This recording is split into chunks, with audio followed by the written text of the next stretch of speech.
Break up with your wife. Yeah, yeah, 'cause I'm bored. You can knit it every night. Yeah, yeah, like it's yours. On July 20th, 2023, sources revealed that married woman Ariana Grande is dating married man and recent father Ethan Slater. Days later, Slater's wife, Lily J, proclaims that Ariana Grande is, quote, not a girl's girl, and that her family is just collateral damage. The internet is somewhat divided on this topic as well. On one side, we have people who've noticed there's a pattern to Ariana Grande's behavior. It seems that she has cheated on many of her past boyfriends and, quote, broken up multiple relationships in the past. Not to mention, she sang a whole song about her trying to convince a man to break up with his girlfriend simply because she is bored, essentially being an anthem for homewreckers. On the other side, we have people who believe that Ariana doesn't owe Lily J any support. As far as we know, the two weren't close, and frankly, Ethan Slater is the one who's married to her, not Ariana. If anyone actually wrecked a home, it's Ethan. This entire situation begs the question, does Ariana really owe Lily J anything? Let's begin with more context to Ariana's case. To start, sources revealed that Ariana and her husband, Dalton Gomez, would go on double dates with Ethan and Lily J. Ariana has even held Lily's baby and told her she wants a child of her own someday. With this context in mind, Ariana is at the very least a scummy and selfish person, assuming this situation actually happened. But again, does she owe Lily J any support or loyalty? Hearing both sides of the argument, I must say, no, she doesn't. Why? Because we live in an individualistic society where the needs of oneself trumps the needs of others, a society where you're allowed to abuse and mistreat people as long as they're not the people who have power over you. In Ariana's case, she has the most power out of all the people involved. Because of that, she can do whatever she wants. Does that sound wrong morally? Yes, but if other people are allowed to be immoral every day because the people they mistreat aren't valued in society, for example, Chris Brown beating up Rihanna, a black woman, then that freedom must extend to Ariana as well. Ariana made their names known. She's the one with the power. She can do what she wants. It's as simple as that. The better question to ask is, should we continue living in a society that values individualism over collectivism and status over morality? Let's begin by defining individualism and collectivism. As I previously implied, individualism is the cultural belief that each individual person matters more than the people they're around. Each person is responsible only for themselves, and because of that, there is no need to help others if it doesn't benefit you or you simply don't want to. Collectivism, on the other hand, is the cultural belief that the entire group of people you're around matter more than you. Not each individual person, but everyone around you combined matters more than just you. What makes collectivism great is that everyone gets their needs met because they're just given to you. The dark side of collectivism, however, is that you cannot deviate from the norms of the community you're a member of. If you do, you are instantly outcast. And now you can't even get your basic needs met, let alone anything else. That brings us to individualism. Now, of course, we know that individualism requires you to get little to no help because everyone is out for themselves. However, you're allowed to be different from others and still have your most basic needs met. If you're gay in a collectivistic society that prohibits homosexuality, you will be disowned and lose your basic needs, food and shelter. In an individualistic society, you can at least still have food and shelter as long as you do whatever you need to get those things by yourself. In a collectivistic society, your basic needs are handed to you. In an individualistic society, nothing is. If you don't belong in the collectivist society, they basically kick you right out of it and you land into the individualistic society. There, you're essentially exploited, but you have a chance that eventually you no longer will be. Instead, you'll be in the position to exploit and mistreat others a la Ariana Grande. So, which do you prefer? The collectivistic society, where you have your basic needs met but can be thrown out at any time if you ever deviate from the norm? Or the individualistic society that lacks morality but allows anyone to exist within it? Of course, ideally we'd meld the two worlds. Have a society that gives everyone their basic needs free of charge, but makes them work for more. However, we've yet to find a society that lives like this.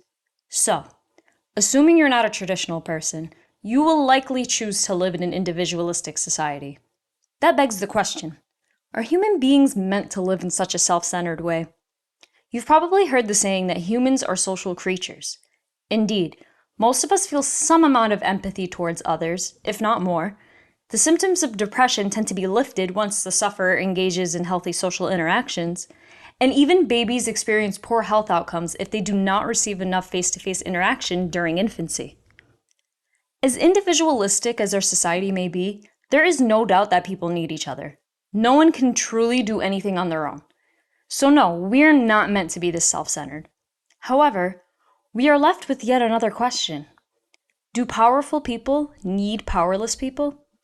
Of course, they do need them when it comes to doing the work that maintain the wealthy's lifestyle. That goes without saying. They need their busboys and their maids. But do they need to treat them with any sort of decency?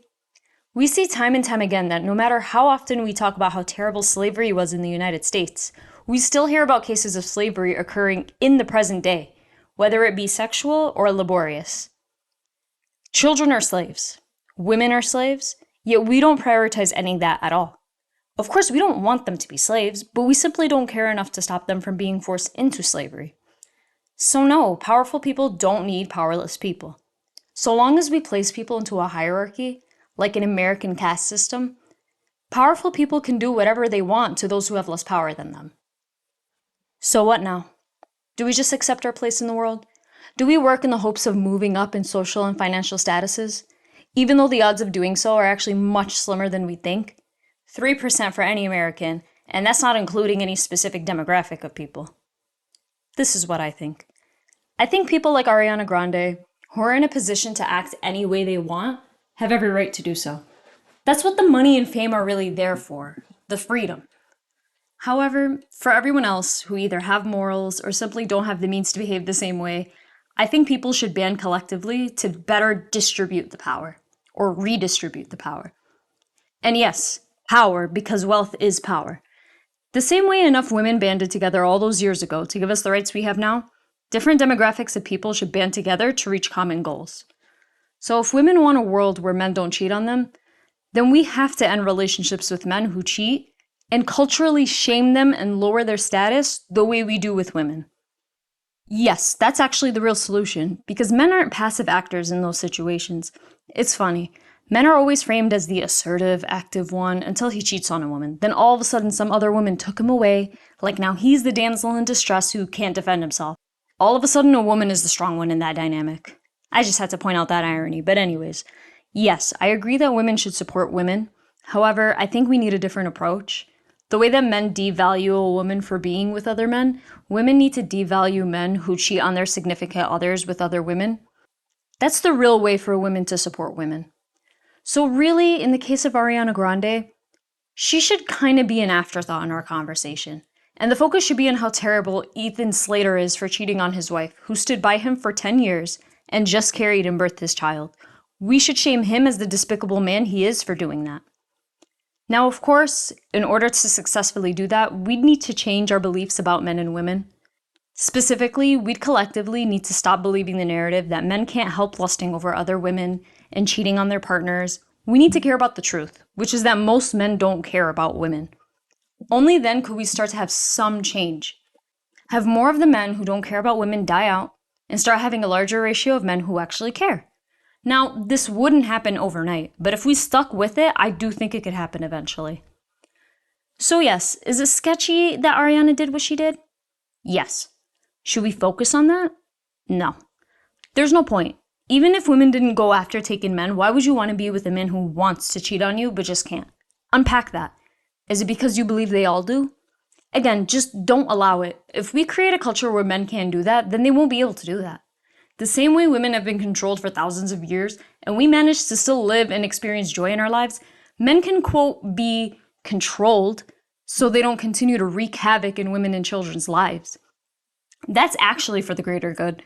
Women have done and continue to do our fair share for the greater good. Now it's men's turn.